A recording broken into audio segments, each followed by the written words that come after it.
Are you going to be did you receive a letter from Fikile Mbalula? Will you be meeting the ANC on the fiscal budget framework of the country and the budget?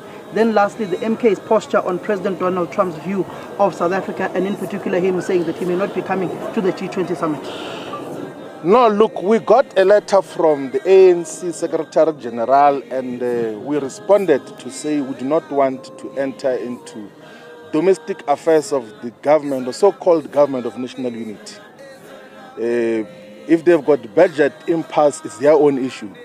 They've constituted a government with representatives of the colonial system, of racism, of apartheid. So they must see to finish as to how they handle their own issues. They can't utilize us as some spare wheel which they're going to utilize to scare the Democratic Alliance. That no, for them to win their immediate gains, they will go to MK, and then MK will then rush as if we're desperate for power. We know that as Mkhonto Wesizwe will represent majority of the people of South Africa, we are not desperate to enter into power through the ANC coalition or arrangement. We can take power single-handedly as an organization. We've got the necessary capacity to take power by ourselves. That is why less than 6 months into existence, Mkhonto Wesizwe could get upward of 14% of the vote in South Africa and have an outright majority in the province of KwaZulu-Natal in terms of the votes that were announced by the IEC, not in terms of the true reflection of the outcomes which we are still contesting now. So the ANC has written to us. We have responded to say that we do not want to enter into domestic affairs of the so-called government of national unity. Let them deal with their issues. We have got the relevant platforms as MK where we're going to articulate our position in terms of what is to be done in relation to the budgeting framework, in terms of the money bills that are still going to serve before Parliament. But one thing for sure is that as long as the government of national unity or any government includes the Democratic Alliance and all these other aspects, we are not going to allocate any budget as Mkhonto Wesizwe to representatives of oppression to expand on land, on basic education.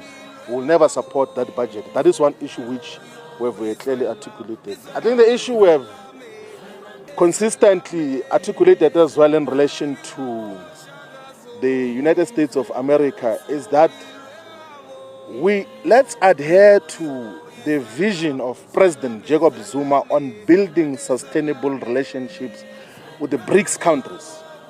It's President Zuma who joined BRICS because he could foresee that the imperialist West will always want to bully the global South. And that is exactly what is happening now, that we must be told today tariff is 20%, is 30%, you must change trade relations and all of those things there. We have got sustainable friendships that started when President Zuma was head of state and president, with Brazil, with Russia, with China, with India.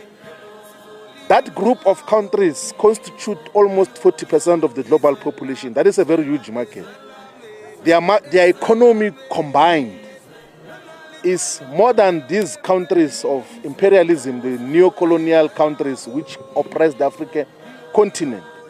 So America, UK, France, Japan, and all of those things in the G7, their economies are far smaller than the countries in the BRICS basket. And President Zuma has given us a compass as South Africa, as a people, that this is the direction that we must go. So South Africa should intensify its relationship with the BRICS countries. Must utilize this 90-day period to now look for alternate markets, because we can't trust the imperialist West. They are always self-seeking. Their relationship between themselves and the African continent has been a relationship of exploiter and exploited. Has been a relationship of a rider and a horse, the horse being the African continent, towards which direction we do not know. So we've got a relationship that we must protect, and we again thank President Jacob Zuma on his birthday for giving us a compass of working within the BRICS framework. Thank you very much.